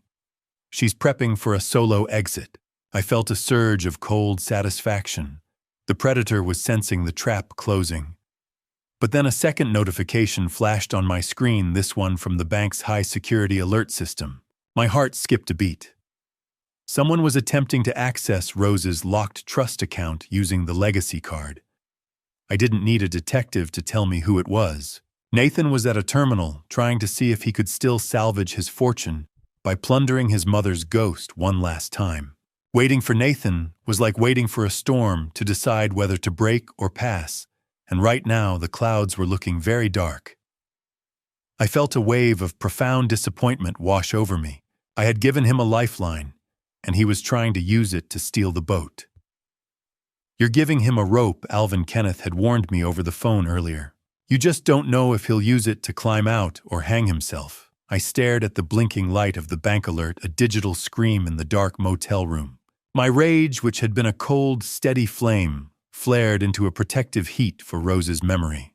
I imagined Sienna back at the Highlands house right now, probably packing a bag in the bedroom I had shared with my wife for 40 years. She was likely sleeping in Rose's bed and using Rose's name to sign for her escape. The violation felt physical. I wanted to drive there to tear the door down and throw her out myself, but I forced my hands to stay still. Nathan had to be the one. If I did it for him, the redemption wouldn't stick. The shadow in the room seemed to grow longer. As the night deepened, the smell of rain-damp pavement and industrial exhaust drifting in through the gap in the window. I realized that my son wasn't just deciding between right and wrong. He was deciding between being a man or being the thief Sienna had taught him to be. I looked at the phone, waiting for it to ring, waiting for the one call that would tell me my son was still in there somewhere. The bank alert glowed on my phone, a digital scream in the dark motel room. And I realized that Nathan wasn't just deciding between right and wrong. He was deciding between being a man or being the thief Sienna taught him to be. I lay back on the bed, the springs protesting under my weight, and watched the red numbers of the alarm clock crawl toward midnight. I had given him the map to his own salvation, but I couldn't walk the path for him. The next 12 hours would determine if I still had a son, or if I was simply the last Wainwright left standing. I sat in the dark, watching the digital clock bleed minutes into the night, wondering if the blood of my son was strong enough to wash away the poison of the woman he called his wife. Every second felt like a drop of cold water on a hot iron. I had seen the bank alert the digital evidence of Nathan's lingering greed, and it had nearly hollowed me out. But as I stared at the motel wall, I realized that the alert I had received earlier wasn't a notification of theft. A follow-up message from Linda Garrison confirmed that Nathan hadn't been trying to withdraw funds. He had used the legacy card to trigger an emergency lock on the entire trust. He was protecting the money from Sienna, not taking it for himself. That small flicker of integrity was the first sign that my son might still be alive under the layers of corporate rot. Miles away in the Highlands house I had built with my own hands, Nathan was walking into the lion's den. He pulled his car into the driveway, the headlights sweeping across the oak door I had carved, and for the first time he saw the house not as an asset, but as a crime scene. He found Sienna in the living room, the space filled with the scent of expensive perfume and triumph. She was reclining on the velvet sofa, a bottle of vintage champagne chilling in a silver bucket beside her. Nathan stepped into the room, his heart hammering a frantic rhythm against his ribs, but his face remained a mask of exhausted defeat. He felt the weight of the phone in his jacket pocket, the recording app already running, capturing the clinical hum of the house and the sharp clink of crystal. "Did the old man sign the papers, baby?" Sienna asked, her voice purring with an arrogance that made Nathan's skin crawl. "Did we finally get what we deserve?" Nathan sank into a chair, avoiding her eyes. "He signed something, Sienna. He signed everything." The champagne cork popped like a gunshot in that quiet house. The sudden sound made Nathan flinch, but Sienna only laughed, the sound sharp and brittle. She poured 2 glasses, the fizzing liquid a celebratory hiss in the silence. She began to talk, fueled by the bubbles and the belief that they had finally won. Nathan pushed her, his voice low. and practiced asking for details on the contingency plan she had mentioned in her emails. He needed her to say it. He needed the truth to be as loud as the lie had been. Thinking they were alone and victorious, the mask finally slipped. Sienna laughed about the identity theft, bragging about how easy it was to use Rose's information to fund her hunt for a mark. "Your mother was a ghost before I even met her, Nathan," she said, her eyes gleaming with a predatory light. "I just gave her a second life to pay for ours. I didn't even have to try that hard. You were so hungry for a win that you ignored every red flag I planted." "I was just a paycheck to you, wasn't I?" Nathan asked, his voice a hollow whisper. Sienna's laughter was the sound of glass breaking in a graveyard. "You were a project, Nathan, and projects eventually reach their completion date." Nathan listened in silence, feeling the vibration of the recording phone in his pocket, like a second heartbeat. He realized then that she had never loved him. He was merely a balance sheet with a weak spot. The realization was a physical weight, a crushing pressure that made the air in the room feel thin and recycled. Sienna continued to boast detail after detail of her long con, spilling out oblivious to the fact that she was weaving her own noose. Can a man's soul be saved by a single phone call made in the gray light of dawn? I wondered that, as I watched the first hint of morning sun touch the motel curtains. At exactly 7 a.m., my phone rang. I answered it on the first vibration. Dad Nathan's voice was a broken shell of its former corporate confidence. It was the voice of the boy I used to carry on my shoulders, stripped of all the artifice and arrogance. "Dad, she's a monster. I let a monster into our lives. I have it all on tape. She told me everything." He was parked miles away from the house now, the cold early morning fog visible in the way his breath hitched over the line. He told me he was ready to face whatever came next, the fraud charges, the professional ruin, the prison sentence. He didn't care about the company anymore. He only cared about the fact that he had been an accomplice to his mother's violation. I felt a surge of profound grief for the years we had lost, but beneath it was a hard, shimmering grain of pride. My son had finally chosen the truth over the image. "Meet me at the federal building in 1 hour. Nathan," I told him, my own voice steady and fatherly for the first time in a decade. "We're ending this today." As we spoke, Nathan revealed one final betrayal. He had found Sienna's go-bag hidden in the back of the guest closet.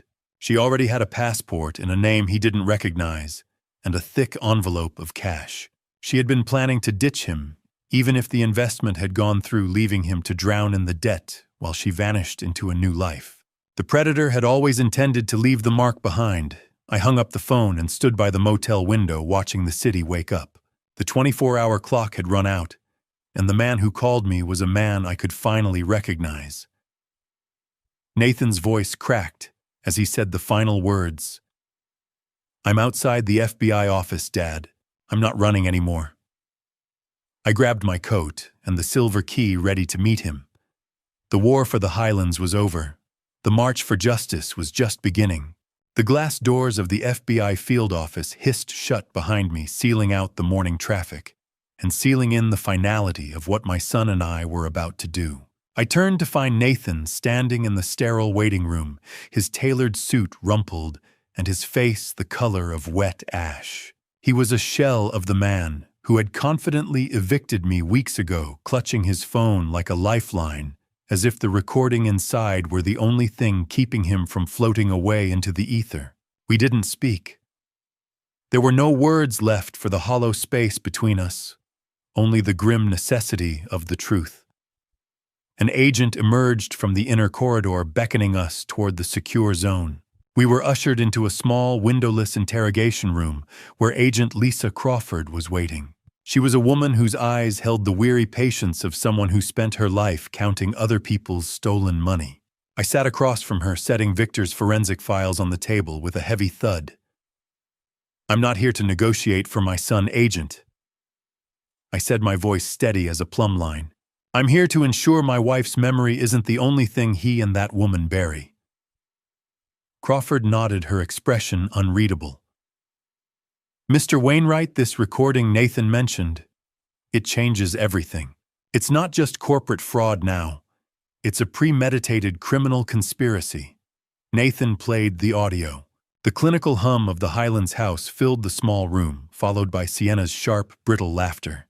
We sat in a silence so heavy, it felt like it would crack the floor as she detailed the identity theft and the calculated exploitation of our family. Federal agents don't knock. They arrive like a heart attack. Crawford explained that while Nathan's cooperation would be noted by the district attorney, he still faced serious charges for his role in the corporate fraud. I watched my son as he took the news. He didn't flinch. He just stared at the scarred laminate of the table. "You did the right thing, Nathan," I said, as we were escorted back to the lobby. "Probably for the first time in years. I don't feel like I did the right thing, Dad." He whispered, his voice barely audible over the hum of the office. "I feel like I'm finally seeing the wreckage I left behind."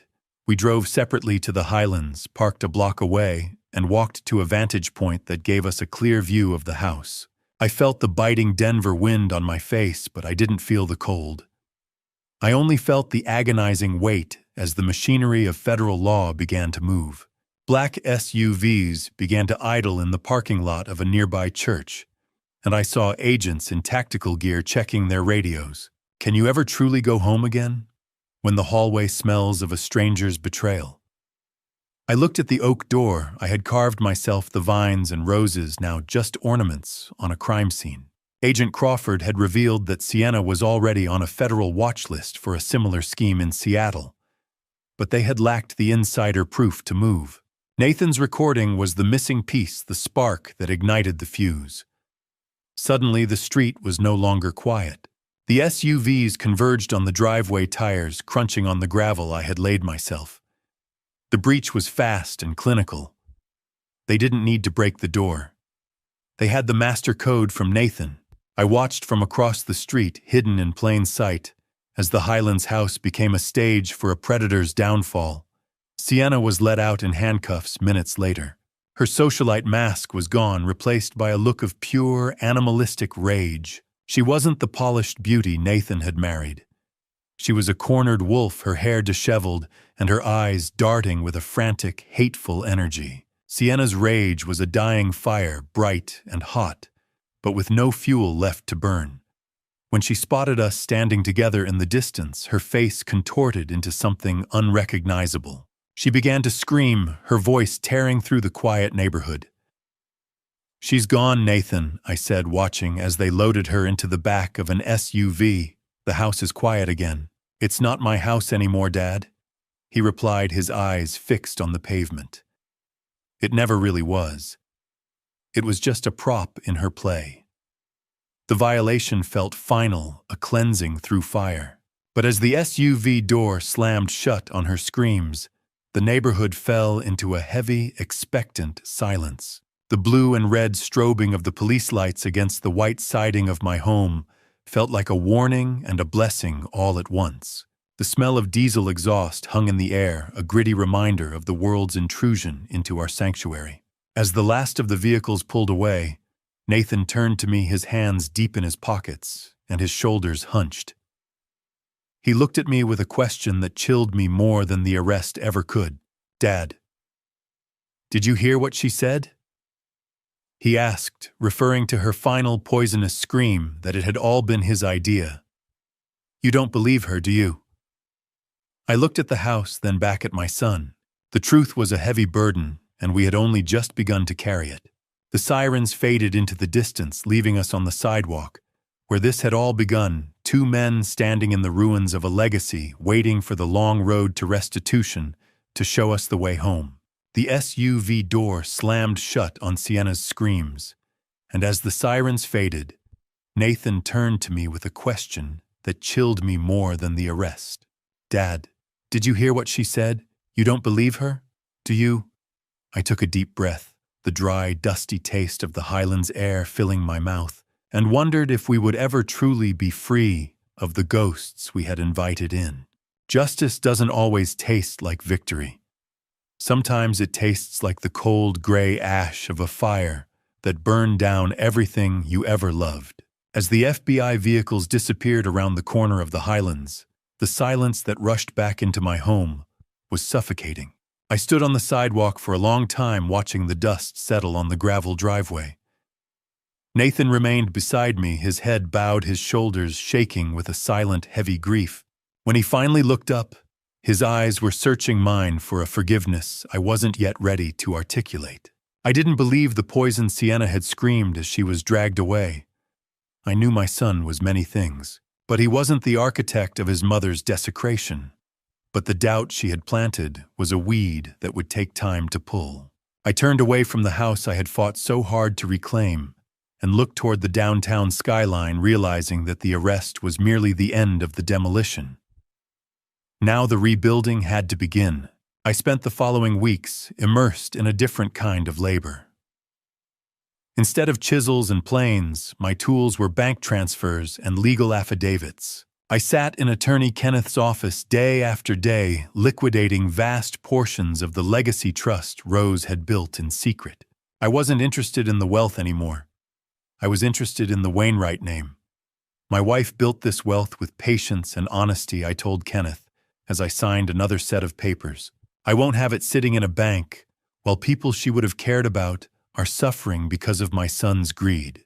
Kenneth tried to counsel caution, noting that I wasn't legally obligated to pay the full interest to the defrauded healthcare systems, only the principal. I didn't even look up from the check. I'm not doing what's legal, Kenneth. I'm doing what's right. I personally visited the boardrooms of the regional healthcare system and the manufacturing plant, offering not just the checks that would keep their doors open, but a sincere hat-in-hand apology. The scratching of my fountain pen on those high-value checks was the only sound in those sterile rooms, a rhythmic penance for the shame Nathan had brought upon us. A name is like a piece of fine wood. Once you gouge it, the scar stays forever. I felt a sense of craftsmanship in rebuilding our integrity layer by layer until the Wainwright name could be spoken again without a wince. By October, the air in Denver had turned sharp, and the trial began in federal court.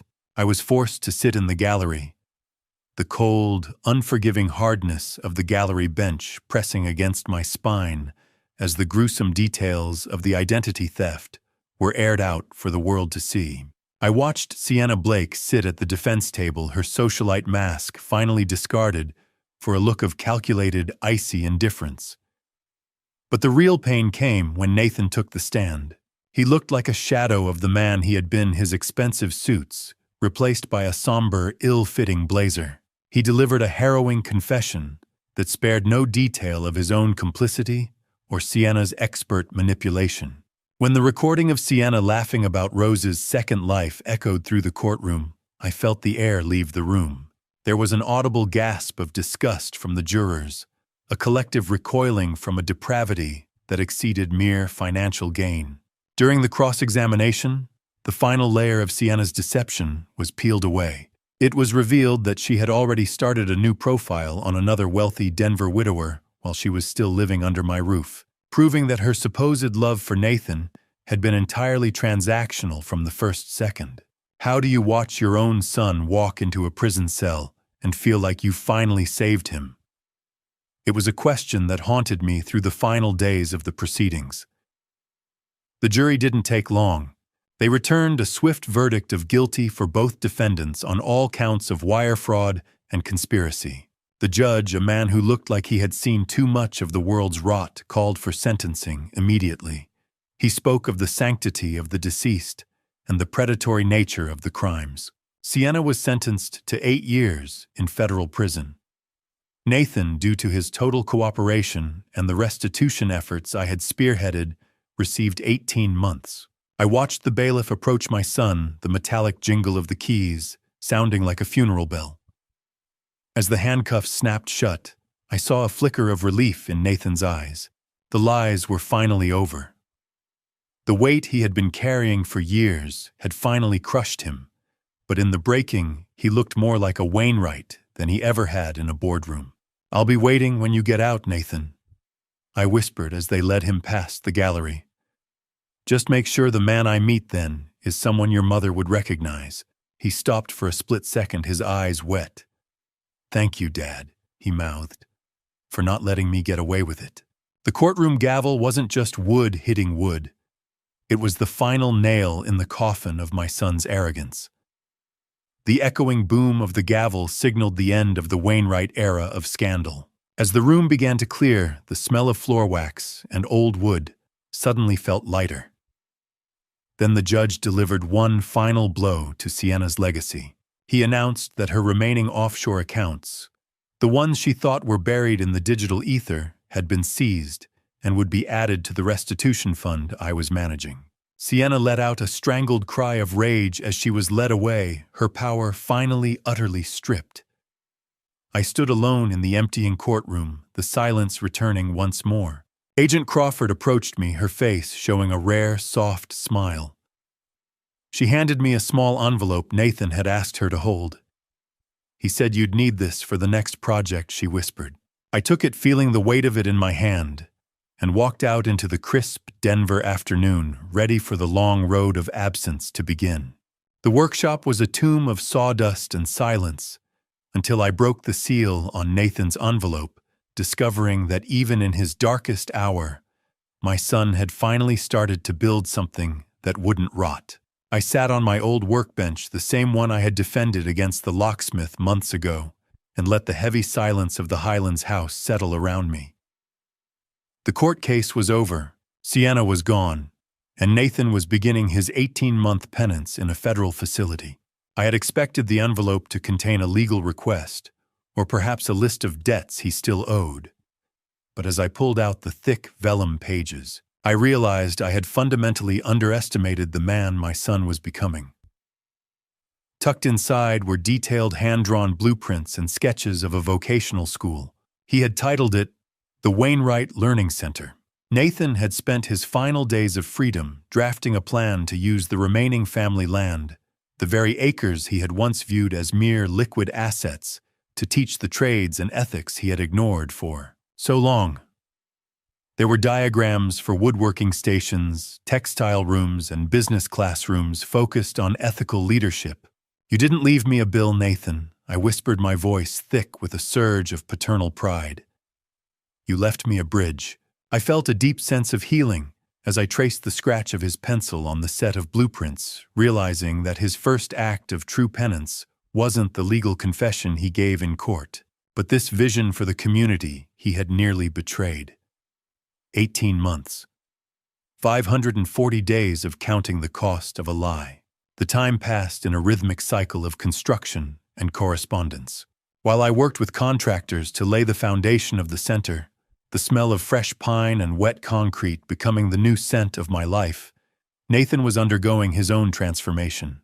We exchanged monthly letters, his arriving on thin prison stationery that felt like a fragile connection across a vast chasm. Nathan described his daily routine in the prison woodworking shop, a place he had initially avoided, but eventually embraced. He wrote about the tough instructor who had no interest in his corporate pedigree, only in the squareness of his joints. The instructor here says, "If you don't respect the oak, it'll splinter your hands," he wrote in the fall of 2024. "I think I've been splintering my own life for 20 years, Dad. I've finally learned that you can't force the grain to do what it wasn't meant to do. Can a man's character be carved back into shape after it's been warped by greed?" I wondered this every time I walked past the rising brick walls of the center. I responded with updates on the building, sending him photos of the progress, and keeping my advice simple. "Keep your eyes on the wood, son," I wrote back. "The finish comes at the end, not the beginning." I discovered through a note from his counselor that Nathan had actually refused a good behavior early release that would have gotten him home by Christmas. He had insisted on staying until he finished his first complex furniture project, a dining table intended for our house. He felt that leaving before the work was done would be another shortcut he could no longer afford to take. April 2025 arrived with a crispness that suggested rebirth. I stood outside the federal prison gates, the cold, heavy clank of the metal behind me as Nathan walked toward the car. He looked different, thinner, certainly, but his eyes were clear and his hands were steady. We shared a profound, silent embrace, the first real connection we had shared without the shadow of a ledger between us. "You're thinner, son," I said, as we began the drive back to the Highlands. "But you look like a man who can finally hold a level." He looked at his own hands, his fingers tracing the coarse texture of his new prison-earned calluses. "I'm ready to work, Dad," he replied. "For real this time." We didn't go to the house first. We drove directly to the construction site of the Wainwright Learning Center. The building was nearly finished, the brickwork gleaming in the afternoon sun. I led him inside to the main workshop area where the first professional woodworking station was waiting to be installed. I handed him a chisel and a heavy mallet. The rhythmic thwack of the hammer hitting the steel echoed through the empty hall as we began the installation side by side. The prison gates didn't just open for a felon. They opened for a son who had finally found his way back to the workshop. Our hands moved in a shared, honest rhythm, the master and the apprentice, working without the need for words. We worked until the sun began to set, the shadows lengthening across the polished concrete floor. As we tightened the final bolts on the workbench, Nathan revealed a secret he had kept during his final months inside. He had used the small wages he earned in the prison shop to purchase a vintage quilting loom he'd found through a specialized restorer. "It's for the center," he said, his voice quiet but certain. "It's going to be the first textile arts tool we install. I want people to learn how to weave something that lasts. I want it here, in honor of Mom." I looked at the space he had cleared for it, realizing he had been planning this tribute to Rose's memory from his cell. Nathan wiped the sweat from his brow and looked at the Wainwright sign already mounted on the brick exterior, visible through the large workshop windows. He walked over to the curriculum board we had set up near the entrance and frowned. "We're missing something, Dad," he said, pointing to a large empty space on the board beneath the list of technical classes. I looked at the blank wood, wondering what piece of the puzzle he saw that I had missed in my focus on the blueprints. The smell of fresh cedar and floor wax was the scent of a new beginning, a fragrance that finally masked the lingering stench of the betrayal that had nearly cost me my soul. October arrived in Denver with a crisp golden light that made the newly finished bricks of the Wainwright Learning Center glow like a promise. I stood on the small wooden dais we had constructed near the front entrance, looking out at a crowd of Highlands neighbors, former business associates, and local officials. Many of these faces had been present when the scandal first broke, but today their eyes held curiosity and a newfound respect rather than pity. Beside me stood Nathan. He wasn't wearing a three-piece suit or a gold watch. He wore a simple canvas apron over a flannel shirt, his sleeves rolled up to reveal forearms that were now lean and corded from honest labor. He wasn't the CEO of Innovate Systems anymore. He was the lead instructor of a vocational revolution. I stepped up to the microphone, my voice steady, carrying the weight of 70 years of experience and the lightness of a cleared conscience. "True wealth isn't what you take from the world," I told them, my gaze lingering on the sign above the door.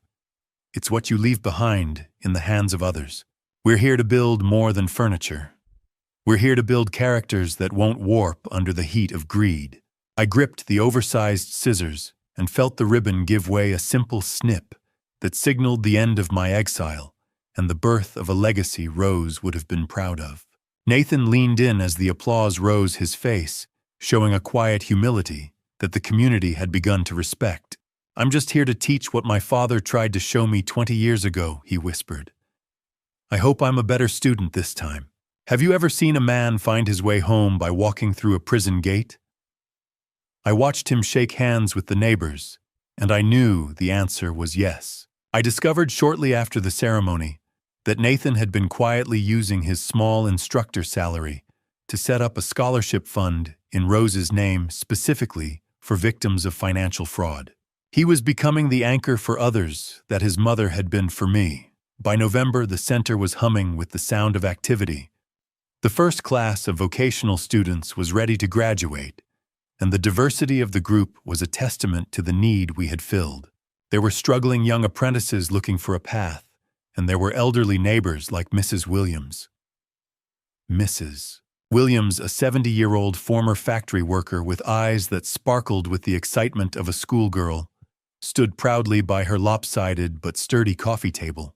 I watched from the doorway as Nathan knelt beside her, his hands guiding hers, as she applied the final coat of oil to the wood. "You have to listen to the wood, Mrs. Williams," Nathan said, his voice patient and low. "If you force it, it breaks. If you respect it, it lasts forever." The scene was a living testament to the curriculum Nathan had added to the empty space on the board Ethics in Craft. I realized then that the missing piece he had noticed wasn't a technical skill. It was the heart he had lost and finally recovered. "You sound just like your father, Nathan," Mrs. Williams said, patting his hand. "And that's the highest compliment I can give. 12 graduates. 12 lives mended by the hands of a father and a son. The satisfaction I felt was deeper than any profit margin I had ever managed." As the first heavy snow of December began to fall over Denver, the city turned into a quiet, white sanctuary. Nathan and I spent the late afternoon locking up the center together, the rhythmic clicking of the deadbolts, a familiar comforting sound. The crisp, biting scent of December snow met us as we stepped outside, and the warm yellow glow of the Learning Center sign reflected off the fresh powder. We walked back to the Highlands house together. It was no longer a disputed asset or a corporate trophy. It was a home. Inside, the sound of the crackling fireplace greeted us, and the air smelled of cinnamon and wood smoke. I went to the mantel and placed a final photograph of Rose there, one of her laughing in the garden. I could see now that the anchor she had provided through her secret trust and her final letter had held firm through the most violent storm of my life. We had done it. The house was full of life again. "Thanks for not giving up on the workshop, Dad," Nathan said, handing me a mug of hot cider. The taste of victory was sweet, but the taste of reconciliation was better. "And thanks for not giving up on me." I set my cider down and looked at my son, truly seeing him. The snow covered the Highlands in a white shroud, burying the old scars and leaving a clean, blank slate for the winter. Just then, Nathan gestured toward the corner of the living room, where a large object was draped in a heavy cloth. I hadn't noticed it in the dim light. "I secretly brought this over from the shop this morning," he said. He pulled the cloth away, and my breath caught. It was the oak chair, the one I had been sanding the day the world ended.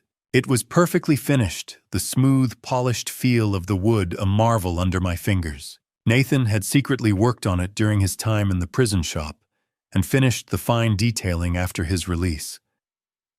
It was perfect. I sat in the chair feeling the strength of the joinery and the grace of the design. I looked at the glowing sign of the center through the window one last time before heading toward the kitchen for dinner. And I knew that while Rose's money had built the walls, it was the love we'd rediscovered that finally made this house a home. The Wainwright legacy was finally carved into something that would never rot.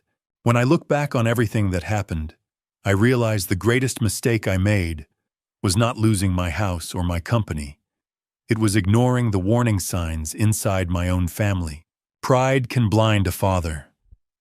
I believed blood alone would keep us loyal to one another. But life taught me that even in a painful family story, trust must still be protected with wisdom. If my journey teaches anything, it is this: never let love stop you from seeing the truth. A parent's strength is not only in providing, but in guiding, correcting, and sometimes standing firm when the people you love lose their way. What began as a bitter dad revenge against betrayal eventually became something deeper, a chance to rebuild what was broken. This family story reminded me that revenge alone never heals. Accountability and forgiveness do. There were moments when anger nearly consumed me.